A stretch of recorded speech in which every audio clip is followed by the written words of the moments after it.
2시간 전에 마감한 트레이더가 생생하게 전하는 글로벌 마켓 리뷰 델타1입니다.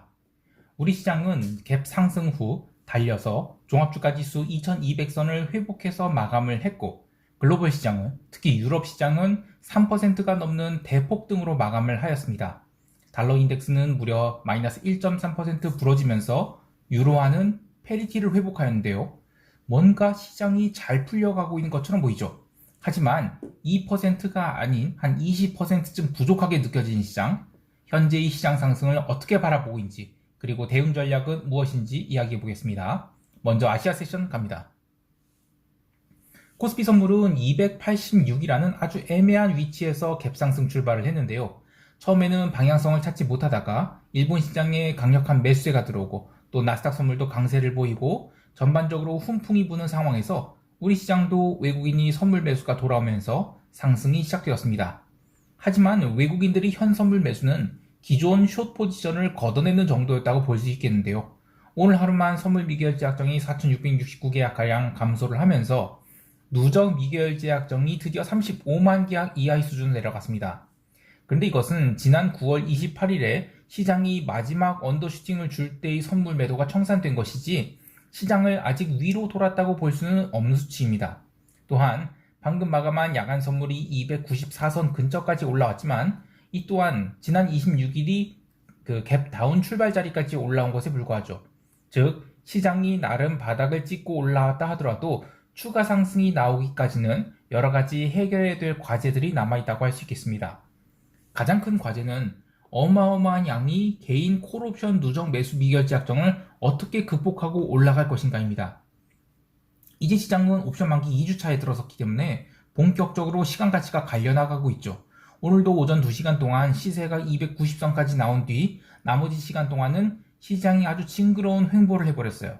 그러다 보니 등 내가격 콜옵션 매도 분야 어느 정도 환매가 이루어졌지만 나머지 옵션들은 버터플라이를 치는 등 시장이 스트레이트 상승을 하기 어렵다, 이런 형태의 방어선들이 계속 쳐지고 있어요.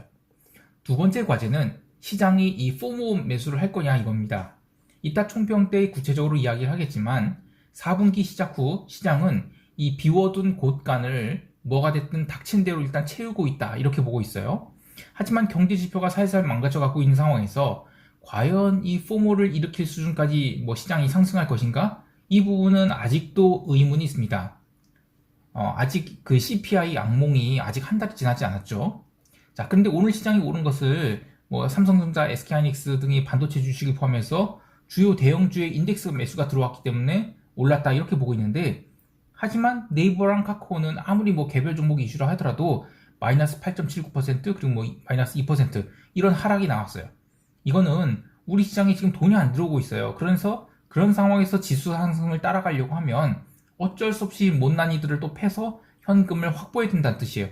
즉 포모까지 상승은 한참 멀었다는 이야기가 되겠습니다. 세 번째 과제는 글로벌 변동성이 가라앉아야 한다는 것입니다. 우리 시장만 달릴 수 없죠. 근데 마찬가지로 변동성이 얼마 죽지 않았습니다. 그런 상황에서 이 오늘 시장이 반등하면서 풋옵션이 손절성 환매가 또 나타나는데, 이제 시장이 오르니까 이 풋옵션이 싸게 보이는 착시 현상이 생겨요. 이것은 시장의 상승에 대한 불쏘시개가 될 수 있지만 반대로 반등하고 나서 횡보에 들어가면 다시 밀려 내려올 수 있는 재료가 되기도 합니다. 즉 마음 편하게 롱 잡고 밀어붙일 수 있는 시장은 아직은 아니라고 보고 있습니다. 마지막으로 우리 시장만이 위험 회피 현상인 이 K셀론이 나온 K셀론, 그러니까 갭상승 나오면 일단은 플러스 났네, 일단 때리고 봐, 이런 현상이 마련한 거죠. 근데 이 부분은 그래도 많이 좋아졌다고 봐요. 개인 투자자들이 지금 워낙 스트레스 받고 있어서 시장이 조금 오른다 싶으면 계속 현물 비중 축소를 하고 있어요. 그러니까 털릴 매물이 계속 아래쪽 구간에서 털리고 있는 것이죠. 그래서 갭상승이 나온다 하더라도 이제 나올 매물이 얼마나 있을까, 이런 생각도 듭니다. 자, 우리 시장 정리하면 베이시스의 계속된 강세에 더해 선물 미결제 약정도 고점을 찍고 지금 4일 연속 내려오고 있고, 또 프로그램 비차익 매수도 조금씩 들어오고 있고, 옵션 시장에서는 변동성 매도가 조금씩 관찰되고 있어서 지난주의 그 280선은 월말과 분기 말 언더슈팅이었다, 이렇게 보고 있어요.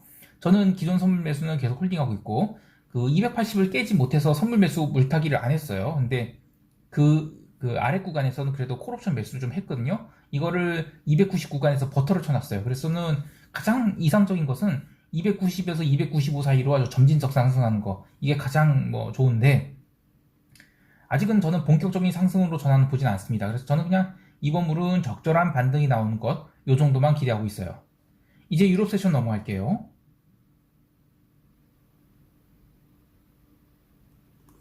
유럽 증시는 갭 상승이 무려 1%대 나왔음에도 불구하고 한 번도 조정을 받지 않고 꾸준한 상승을 종가까지 이어갔습니다.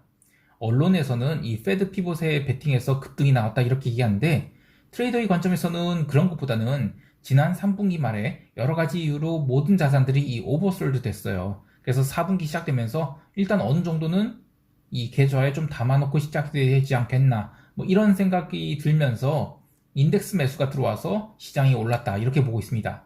오늘 장중에 여러 가지 이슈들이 있었지만 최소한 주식 시장만큼은 일방적인 상승을 했다고 보는데, 이 유럽 세션에서 챙겨봐야 될 이슈들 하나씩 짚어보도록 하겠습니다. 자, 먼저 영국 국채 시장인데, 오늘 영국이 긴급 국채 매수 주문은 하나도 체결되지 않았어요. 지난주 영상에서 언급했듯이 금리 무차별적인 상승으로 발생할 수 있는 이 파생 상품 이용한 투자자들이 마신 꼴. 그러니까 뭐 대표적인 게 이 영국 연기금 있죠. 그런 걸 막아주기 위한 시장 개입인 것이지 금리를 적극적으로 까내리겠다라는 액션은 아니었다는 것입니다.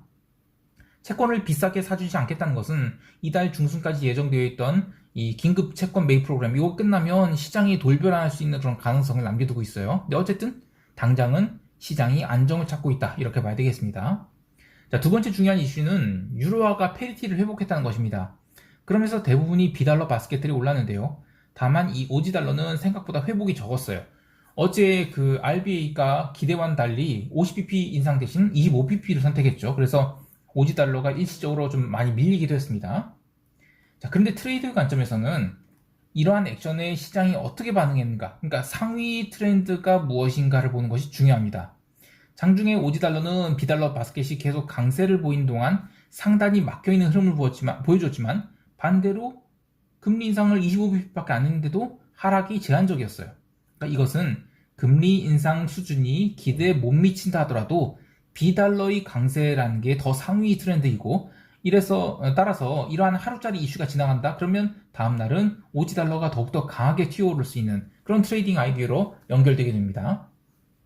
다시 유로화 이야기로 돌아와서, 유로화도 아시아 세션에서 한참 횡보한 상황에서 유럽 세션 시작과 함께 꾸준하고도 점진적인 상승이 나오면서 이 페리티를 회복했어요.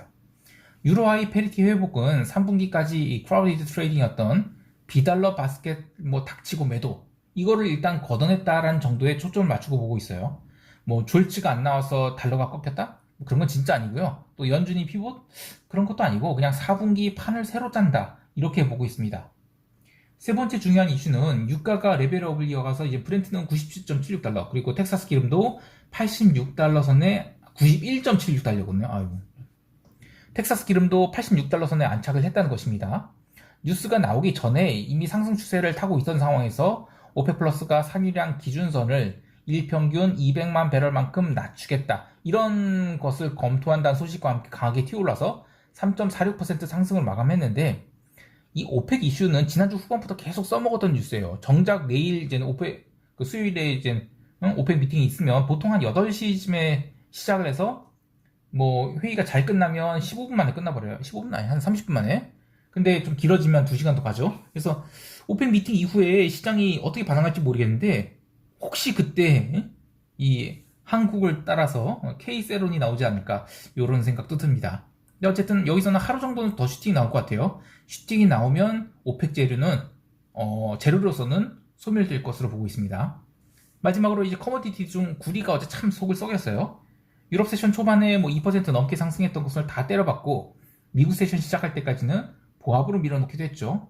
유로화 강세의 지금 모든 상황들이 뭐 커머디티 강세를 보여주고 있었는데, 유난히 구리만 무지하게 얻어맞고 있다가 결국 LM 세션 마감 때 스트레이트 폭등을 했어요. 그래서 3.37% 상승을 해서 고점을 찍었습니다. 근데 트레이딩 할 때 이런 스트레스 받는 구간들을 잘 이겨내야 돼요. 뭐 2% 올랐다가 보합 갔다가 다시 3% 올랐다가 참 스트레스 받죠. 그래서 커머디티는 낮은 레버리지로 포지션 트레이딩 하는 게 좋고 단타 거래는 안 하는 게 좋습니다. 참고로 구리 장중 약세에 대해서 뭐 LME 재고 증가 이야기를 하고 있는데 지금은 재고를 논하는 시기 아니라 자산군별 언더웨이트 여부를 좀 논해야 된다라고 보고 있어요. 근데 아쉬운 게 이번 주 중국 시장 휴장이죠. 그래서 이 산업금속의 시장 참여자들이 지금 많이 휴식을 취하고 있습니다. 그래서 저는 시세가 탄력적으로 나오지 않는다 이렇게 보고 있습니다. 이제 미국 세션 갈게요. 미국 증시 또한 주봉을 깔끔하게 당기면서 연속해서 상승을 이어나갔습니다.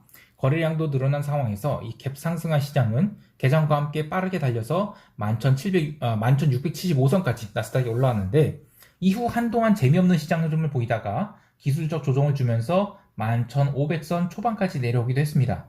하지만 그래도 종가 무렵에는 다시 매수세가 들어왔어요. 그래서 전일 대비 3% 가까운 상승으로 마감했는데 핵심은 변동성을 얼마 죽이지 않은 채 이 닥치고 현물 매수가 들어왔다는 거예요.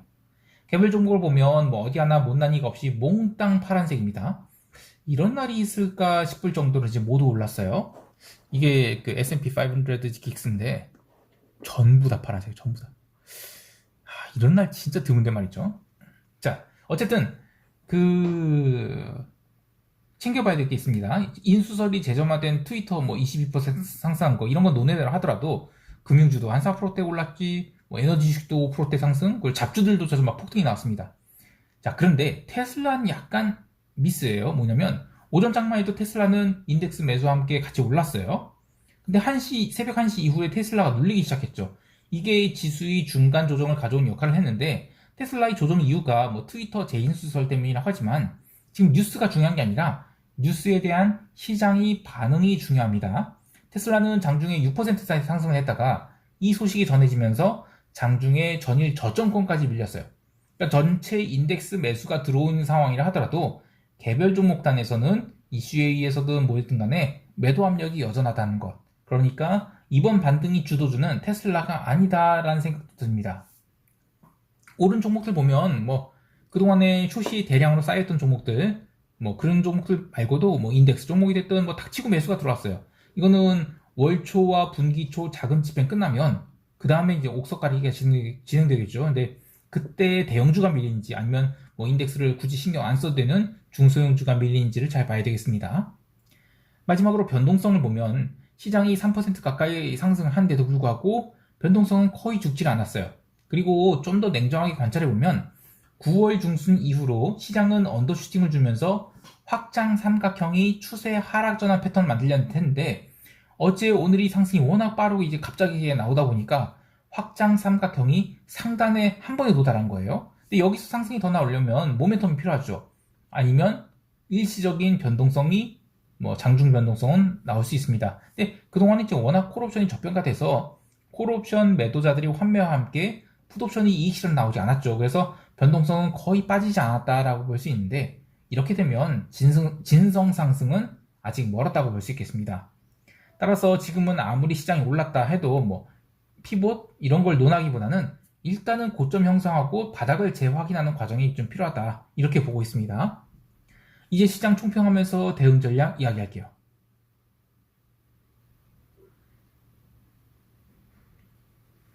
어제는 홍콩 시장이 휴일이었다면 이번 주 내내 중국 시장이 휴일이죠. 근데 그런 가운데 이머징 ETF가 전일 3.7% 상승을 해버렸습니다. 그러니까 해외 시장의 상승에 대해서 아시아 시장 트레이더들이 우리 시장의 상승을 해지할 수가 있어요. 그러니까 우리 시장은 일시적인 오버슈팅을 가져올 만큼 상승이 나올 수 있다는 이야기입니다. 근데 우리 시장에 대해서 기존 롱 관점을 유지하는데 트레이딩 관점에서는 장중 눌림이 나올 가능성을 고려하고 있어요. 그래서 눌림이 나왔을 때 롱을 잡은 뒤 상방 구간에는 버터플라이를 짜겠다. 이런 식으로 대응할 계획입니다. 전체 시장은 하루 정도는 더 상승할 수 있다 이렇게 보고 있어요.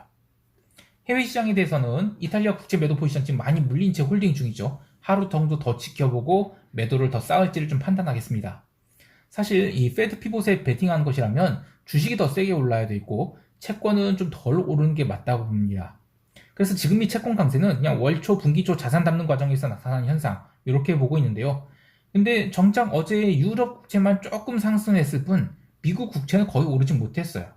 따라서 지금은 그냥 포트폴리오 담는 과정이 멈추게 될 때 나오는 조정 요거를 시장이 얼마나 잘 이겨내는지를 관찰하는 것이 먼저다 이렇게 보고 있습니다. 마지막으로 비달러 바스켓이 강세는 하루짜리가 아닐 것으로 보고 있어요. 그래서 오지달러 0.6515 이선에서 매수를 하였습니다. 직전 저점을 강하게 깨기 전까지는 계속 트레이딩 바이 관점으로 갈 것입니다. 오늘 하루도 성공 투자하시길 바라고요. 이상 델타원이었습니다. 감사합니다.